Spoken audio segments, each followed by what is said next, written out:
Ce qui a été fait de 2030 à 2040. Nous avons mis sur pied d'installer dans chaque pays des représentations de notre agence afin de faciliter l'échange entre les entreprises et l'État. En 2032, nous étions très joyeux d'avoir implanté la première station de pisciculture à Atapamé, dans la région des Plateaux, où a été posée la première pierre. Lorsque notre synthétiseur de matière transforme le CO2 en O2, le carbone restant est retransformé en carbone de verre, puis retransformé encore en fumier pour les exploitants agricoles. Donc ce carbone recueilli là pourrait encore servir dans l'agriculture.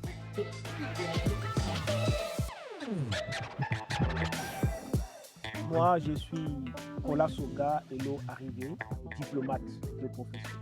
Moi, c'est Antoinette Abravigotou. Je suis ingénieure en gestion de projet. Nous sommes en 2050. Tu te rends compte? On s'est dit, pourquoi ne pas mettre sur pied un projet qui va faciliter le partenariat public-privé. Et on s'est beaucoup inspiré de l'ODD 17. Je suis professeur Kadjovi Fritz Gomado, consultant en pisciculture. Moi, c'est professeur Gantran Gamado. Je suis chercheur sur les questions environnementales, spécialement en sciences environnementales. Et moi, c'est professeur Akmabla Bénédicte, experte en sciences environnementales. Après plusieurs tractations, nous avons envoyé des communications, nous avons fait plusieurs publicités sur les médias, sur les réseaux sociaux. Ce qui nous a permis de lancer officiellement la conférence mondiale de partenariat public-privé. À la préfecture de Dapaon, les États étaient représentés, les grandes entreprises, les petites entreprises, les 15 organisations de la société civile étaient représentées, sans oublier les partenaires financiers, la Banque mondiale, le Fonds monétaire international. Nous sommes en 2050, bien sûr. Je suis très fier de pouvoir réaliser l'un de mes plus grands défis, l'installation des 6 stations de pisciculture le long du territoire togolais pour satisfaire le besoin et de diminuer la surexploitation des productions aquatiques. Déjà en 2027, le Togo était le centre d'un sommet mondial impliquant les acteurs hydrologiques aquatiques pour la première pose de pierre à Atapamé, où sera implantée la première station de pisciculture. En 2027, j'ai travaillé avec des collègues, y compris Madame Elisabeth Apampa et Kokouvi Jean-Léon, un travail agrégé en hydrologie. La stratégie, d'abord, ça a été de groupe et d'hommes forts. Nous avons été en union et nous avons développé des stratégies avec des experts, avec la collaboration avec d'autres personnes. C'était en 2032, comme les organisations, l'ONU, sous la branche de la FAO, le gouvernement togolais et d'autres experts dans le domaine. Alors, notre mission, c'était de répondre favorablement à la problématique que posait l'ODD 13, qui est évidemment le changement climatique. Oui. Alors, notre ambition était de créer un objet capable de diminuer le taux de CO2 qui était propagé chaque année dans l'air. Notre prototype est un synthétiseur de matière qui pourra transformer le CO2 absorbé en O2.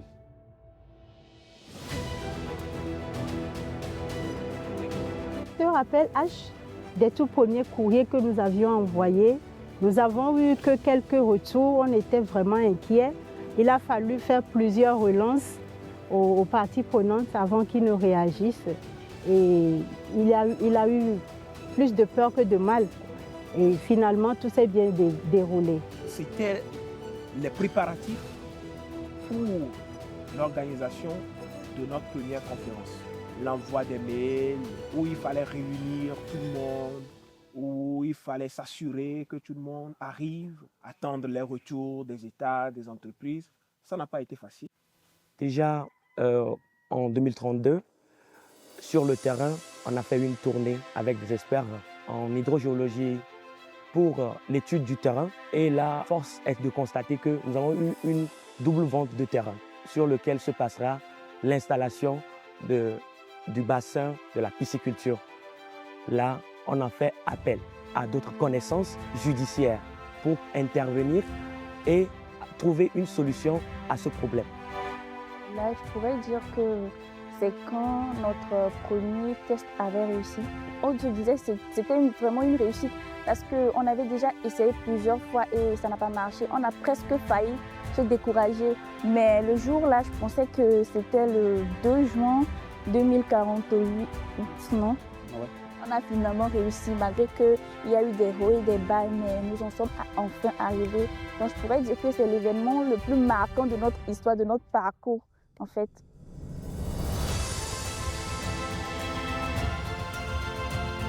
Déjà à partir de 2047, on a eu 2,5 milliards de dollars grâce à ces partenariats que les États ont noués avec les entreprises.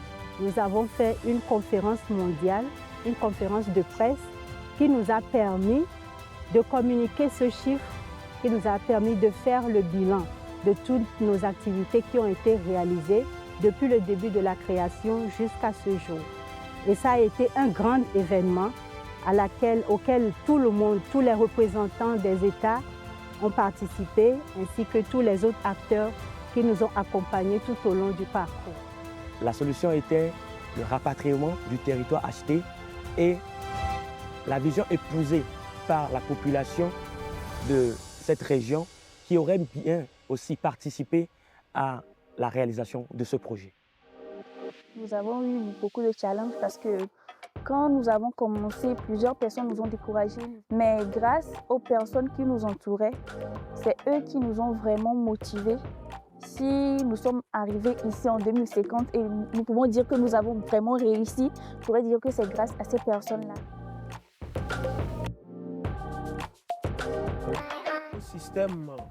L'écosystème qui nous a soutenus, il y a les organisations de la société civile, la Banque mondiale. Il y a aussi Bill Gates, tu te rappelles. La première étape, nous avons tenu la conférence mondiale qui nous a permis de créer notre agence. C'était un 18 décembre 2030 à Dapaon, en présence des officiels, des représentants de chaque État, des représentants des groupements d'entreprises, des organisations de la société civile et tout.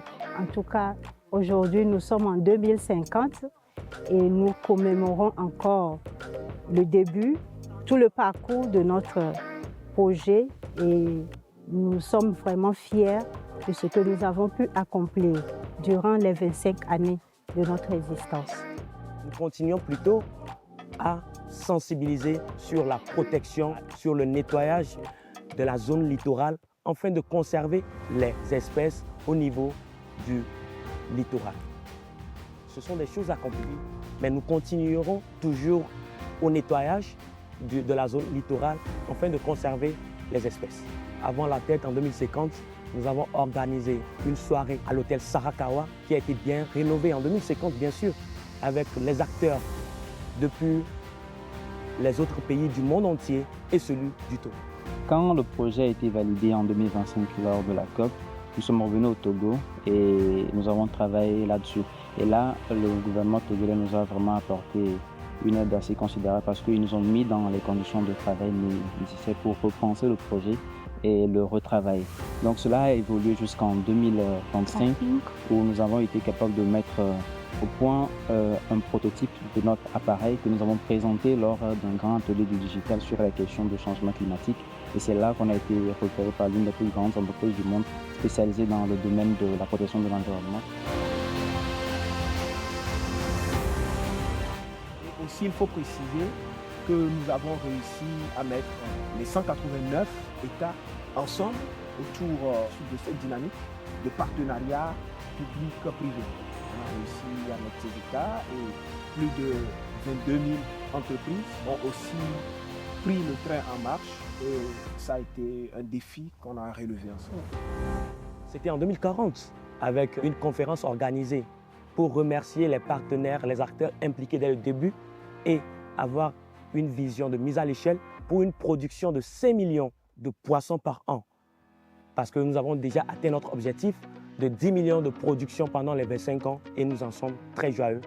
En 2045, le résultat déjà, c'était que nous avons atteint les 10 millions de production pour subvenir aux besoins des populations au cours des 25 années et aussi continuer dans cette perspective et nourrir d'autres personnes qui sont dans le besoin. De 2040, où nous avons pu faire notre premier essai, qui a été même concrétisé ici au Togo, jusqu'en 2049, nous pouvons fièrement dire que le taux de carbone est pratiquement redescendu pour moi à 2%, contrairement en 2024 où il était pratiquement 50%. C'est vrai que l'objectif n'est pas complètement atteint. Notre objectif premier, c'est de revenir à carbone zéro, carrément négatif.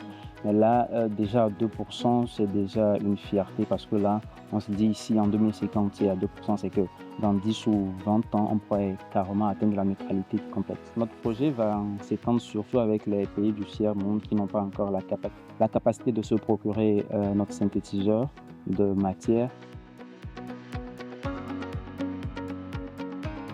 Aujourd'hui, il faut reconnaître qu'il y a de nouvelles entreprises qui se créent et là où on voudrait vraiment aller, c'est pour que ces entreprises puissent venir auprès de notre agence et signer des partenariats avec les États dans lesquels elles se trouvent. Heureusement, nous avons une relève vraiment très dynamique. Très dynamique. Nous sommes en train de les suivre de près et après, petit à petit, nous allons nous retirer progressivement. Effectivement, mine de rien. Mine de rien, vraiment.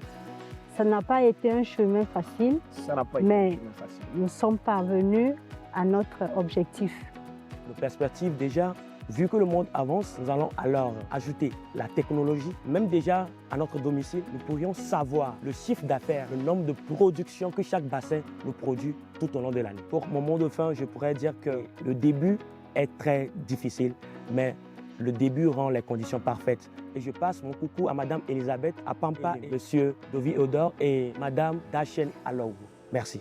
Alors moi, je me dirais si 17 autres jeunes pouvaient faire comme nous, je pense que tous les objectifs de développement durable pourraient être atteints. Et moi, je pourrais les dire que peu importe le projet qu'ils ont, il ne faut pas qu'ils se disent non, le projet est irréalisable. Tout projet est réalisable. Ils doivent avoir cette confiance-là, cette motivation-là et surtout avoir un bon entourage qui va les pousser à avancer, à innover. Parce que nous aussi, nous avons rencontré plein de défis. Si nous sommes arrivés ici aujourd'hui, on peut dire que oui, nous l'avons fait. C'est parce qu'il y a eu une très longue préparation, une très grande apprentissage. Donc, moi, je pourrais les dire que ne baissez jamais les bras, foncez, rêvez et faites que le monde change en fait. Franchement, on vous dit merci pour le soutien que vous nous avez accordé depuis le début jusqu'à présent. Et c'est nécessaire que nous puissions aussi encore évoluer, créer et innover encore d'autres choses.